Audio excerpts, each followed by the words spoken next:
Matt Mosley show rolling along, and we were just doing some Campus Confidential. And Scotty, I was looking at what Tech was doing tonight.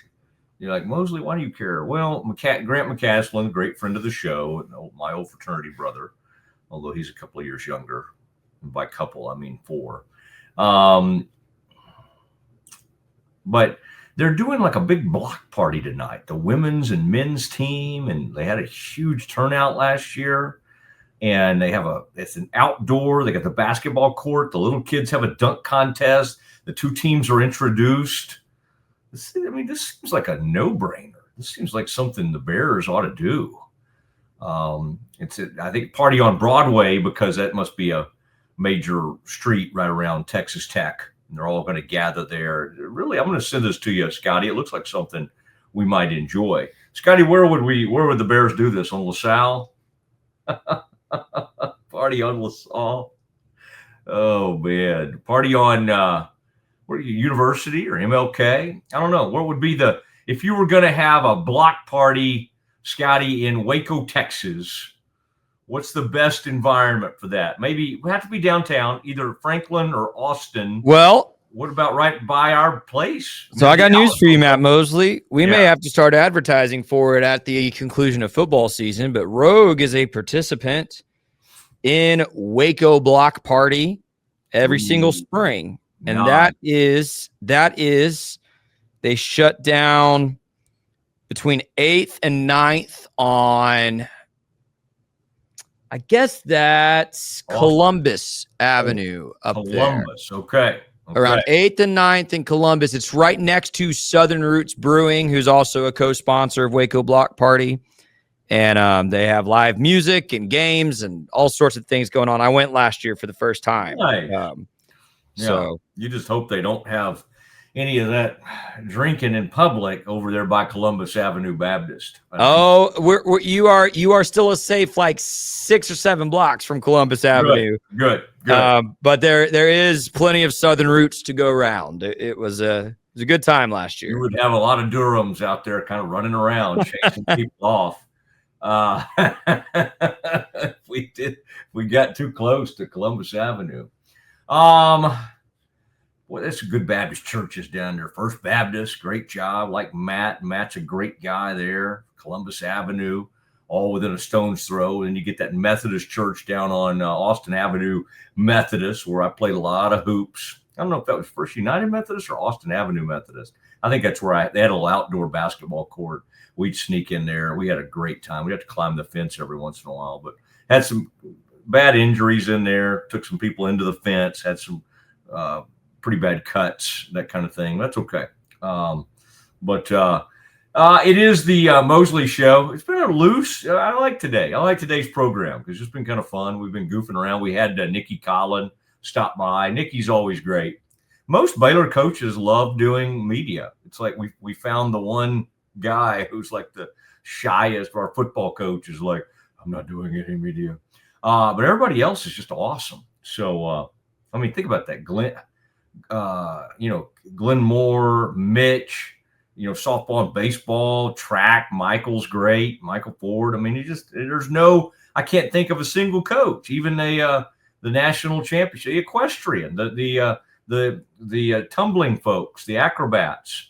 That Fee Mulkey, she's great. I don't know. It's just amazing that we found the one person that just is so anti-media.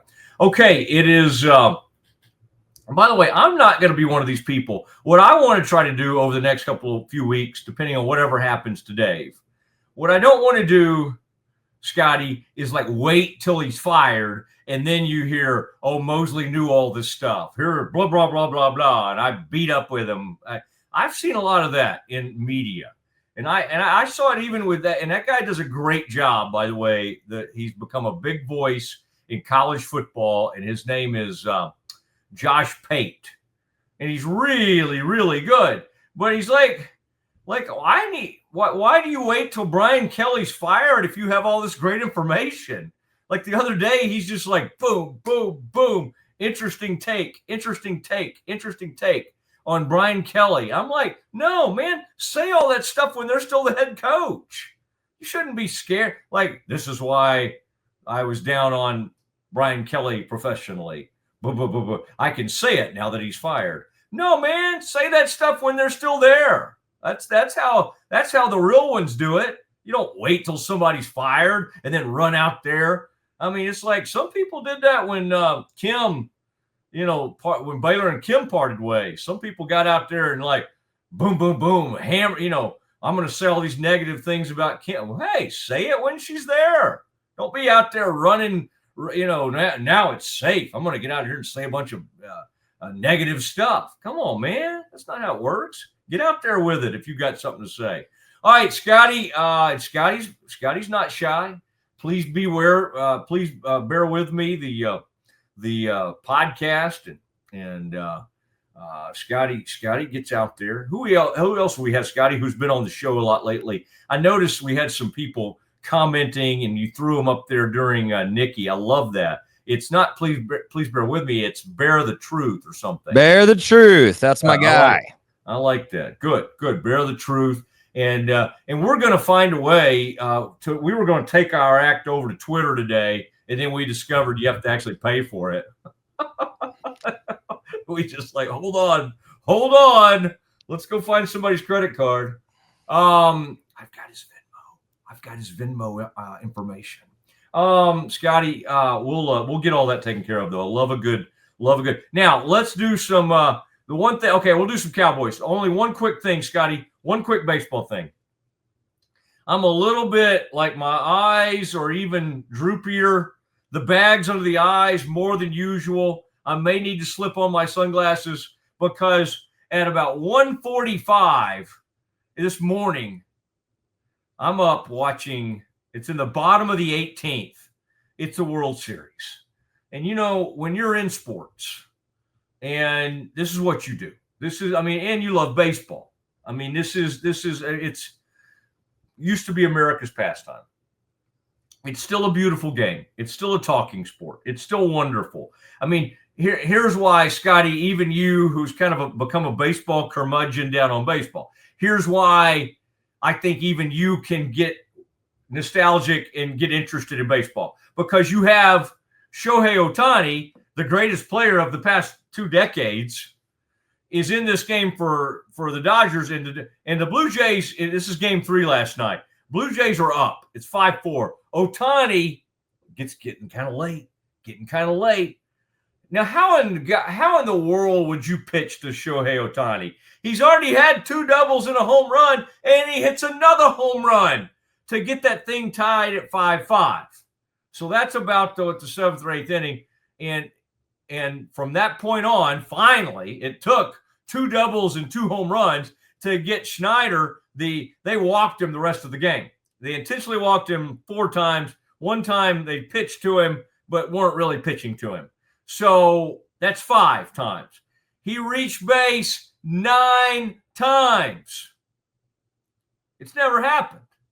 In a postseason game. I don't think we're trying to think like they used to walk Barry Bonds all the time, people like that. But like 9 times is incredible. And so there was a lot of pageantry, a lot of fun. And then at the bottom of the 18th, much like Max Muncy for Baylor's own, who had one at the bottom of the 18th a few years ago, this time Freddie Freeman came up, and Scotty, as only I could do it, was I in there in the kitchen looking for snacks, getting a glass of milk when that home run was hit, after staying up, after going to the Mavs game last night, then watching the 9 innings went back to it, talked to Meredith for a little bit, said goodnight to her. 12th inning on, I was invested. 18th inning comes, I go to get a glass of milk, and I hear the crowd. And I race back around the corner, and there is Freddie Freeman running around the bases. Now, we'll have more time for this, Scotty, but I didn't want to give you a chance because the other day when you were guest hosting for Pete, you looked up some things. You looked up some numbers. I think you consulted with ChatGPT and some other areas, but I don't need to give your methods. You might have gotten it from ESPN, stats and info. Who knows? Who cares? You consulted some folks and you looked up some numbers on Dak Prescott. And, Dak's had a great year.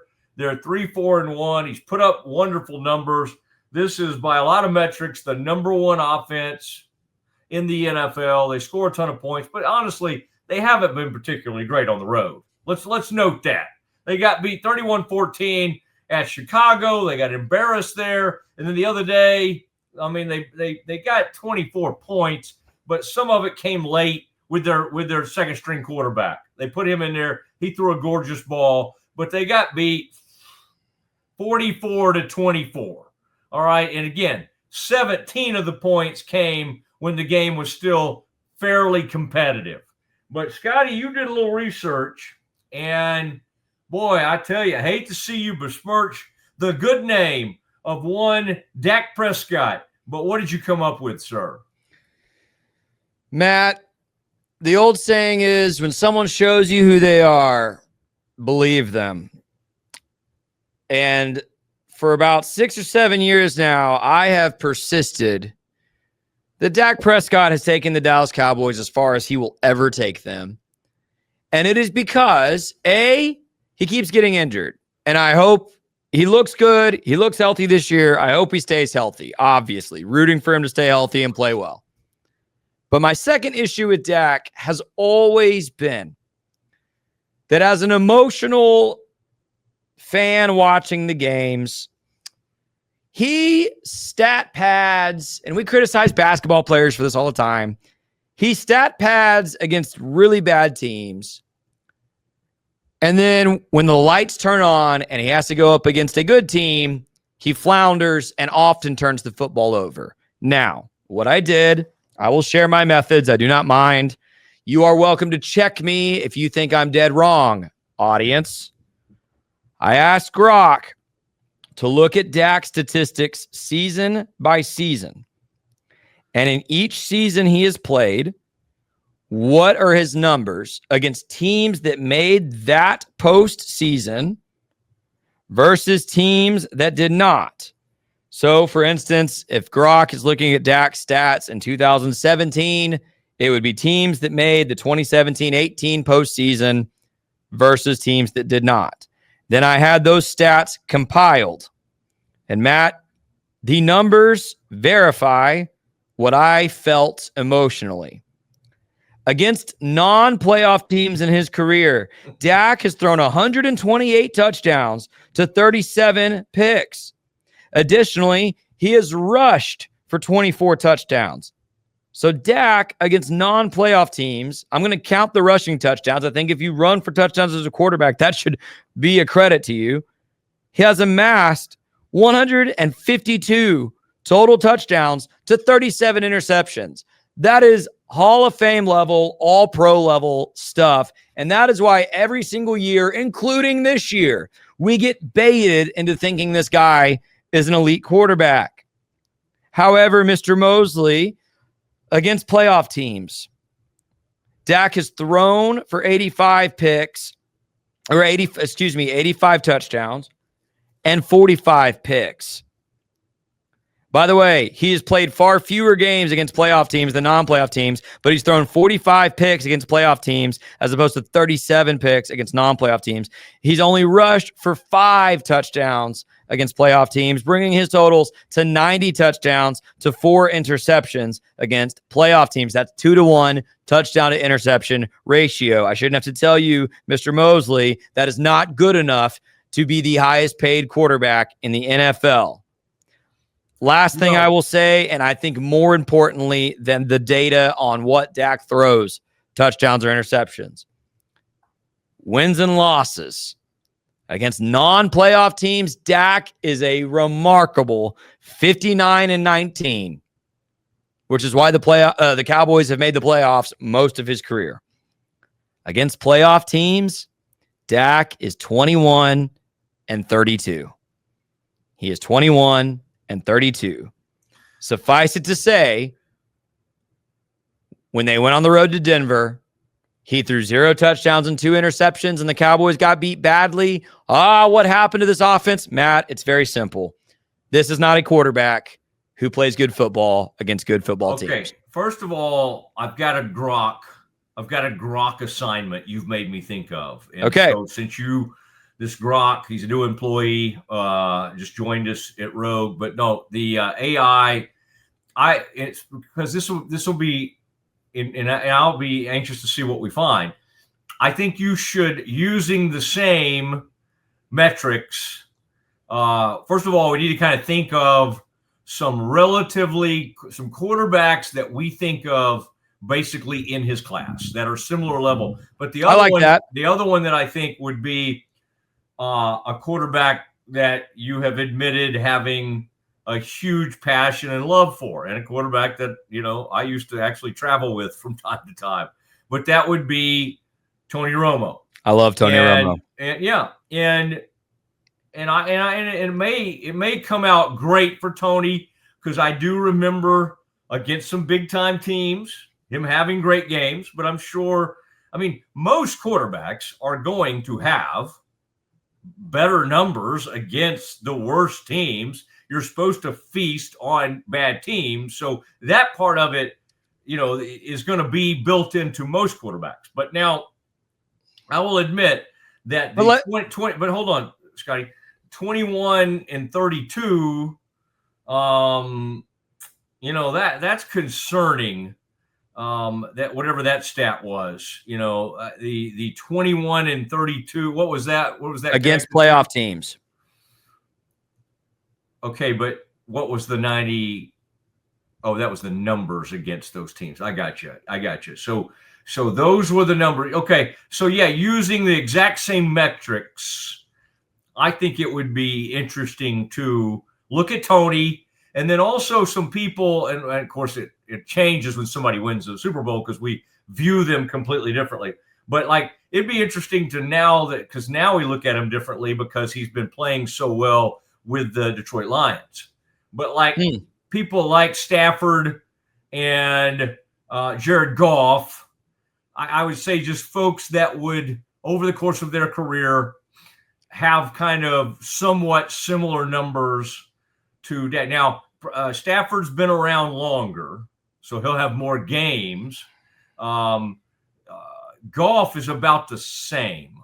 Goff's been around a similar amount of time. In fact, can I give you a counterexample? Yeah. Here's a counterexample to Dak.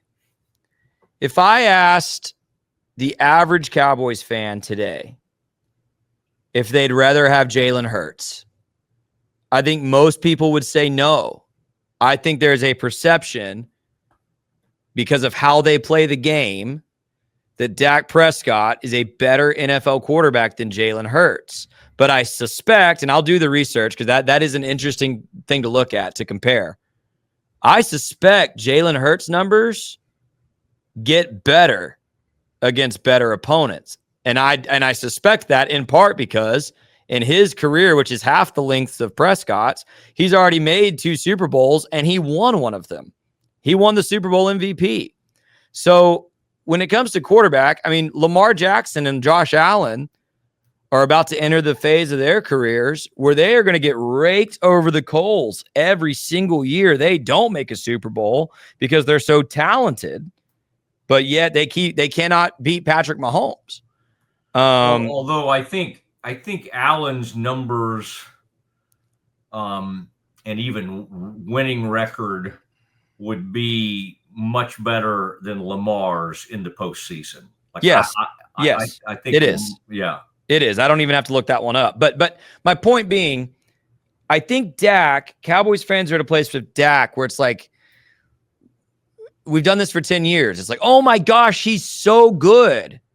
And I sometimes feel like I'm on an island where I'm like, okay, but he's the highest paid player in the league and he can't beat good teams and doesn't. And it's not just that they can't win. It's not like, because let's be honest, this roster this season, Matt, does not have the defense to beat good teams, even when Dak plays well.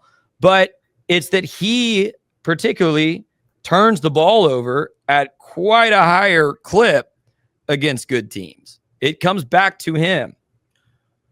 Well, he's certainly had, those numbers are very interesting. I would say, to your point, I think in like 2023, he had a brilliant season, but it ended so poorly. And then he had a season mixed in there. Was it the year before that or 2 years before it, where, my gosh, he was turning the ball over like crazy. So to me, he's a guy, when he's good, he's really, really good. But to your point, over the course of time, looking at all the numbers, what you would trade anything for is that there'll be quarterbacks that you did this assignment on that will have very similar numbers, but you would take their careers over his because they're great at the appropriate times. Right. They may not even be the greatest postseason numbers in the world. Like Eli, over the course of time, I mean, Eli and Romo, if you just put their careers up against each other and you put their numbers, it may end up being favorable toward Tony Romo from a numbers standpoint. But then you got to throw one guy has 2 Super Bowl rings. Correct. One guy kept being great. And by the way, against the Cowboys, when Eli, that was not a great Giants team that season. In fact, there was a point in that season where they were like 1-3. They were not great. They were grumbling about Coughlin, and I'm talking about 2007. Romo that year, and that was his first year as the full-time starter. He took over as a starter 6 games into 2006. In 2007, Romo became a monster. And I mean, the Romo sexual, whatever, the funny things that people would say about him, that whole thing took off. And I promise you, that season, and even sometimes after that, his numbers and the way he played and the way fans thought of him was so much ahead of Eli. But what happened? Eli just kind of slugging along. 2007, they beat the Cowboys. Cowboys were the number 1 seed in the NFC that year. And they beat the Cowboys in that game, and it was a disastrous ending for the Cowboys.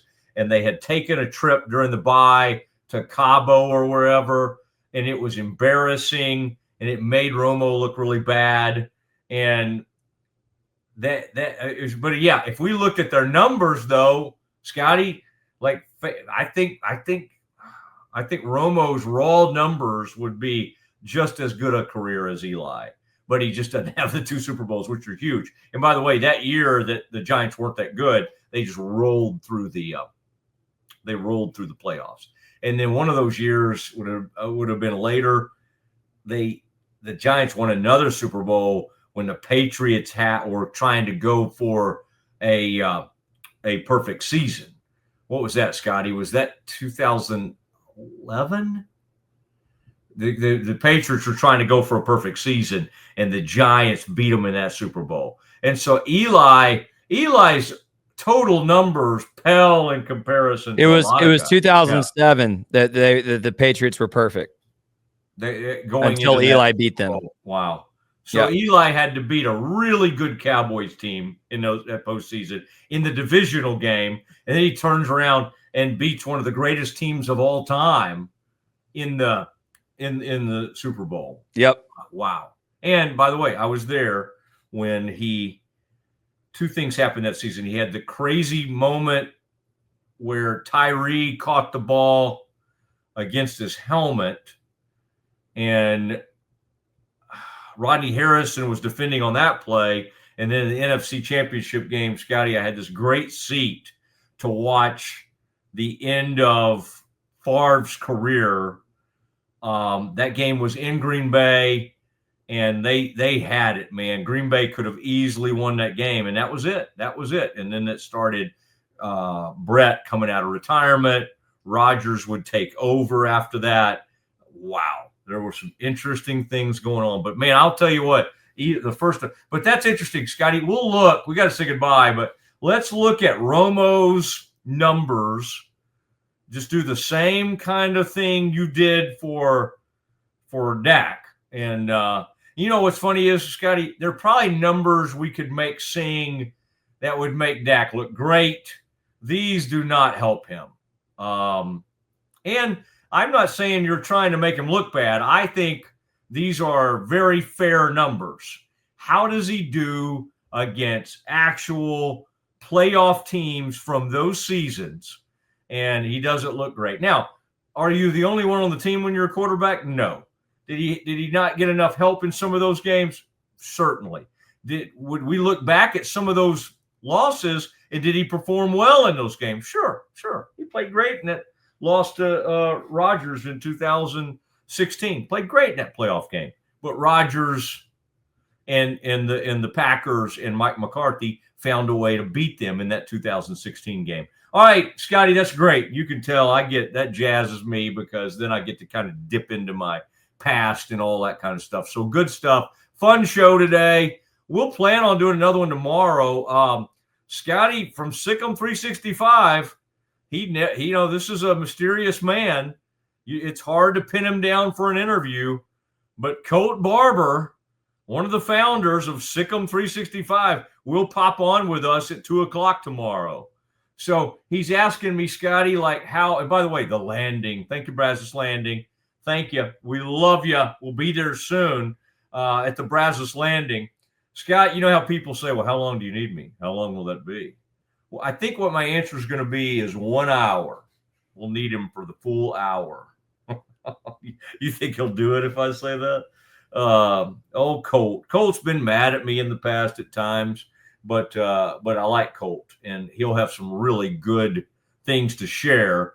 And Colt comes at things from he's an emotion. He's kind of like Scotty in that he does get kind of emotional, and he lets that guide the way sometimes. But that's good. That's good because I can be too unemotional, and so I'll be the unemotional guy, and then we're going to tap into some of Colt's emotional thoughts on where Aranda and Baylor is headed, and Mosley and Colt will have quite a discussion, and then Scotty can jump in there anytime he feels like it. All right, we've enjoyed this. Thank you, Brazos Landing. Thank you, everybody who's been a part of this over here at the Mosley YouTube experience, the Matt Mosley Show with Scotty Swingler and friends. We will see you tomorrow at 1:00. Good night, everybody.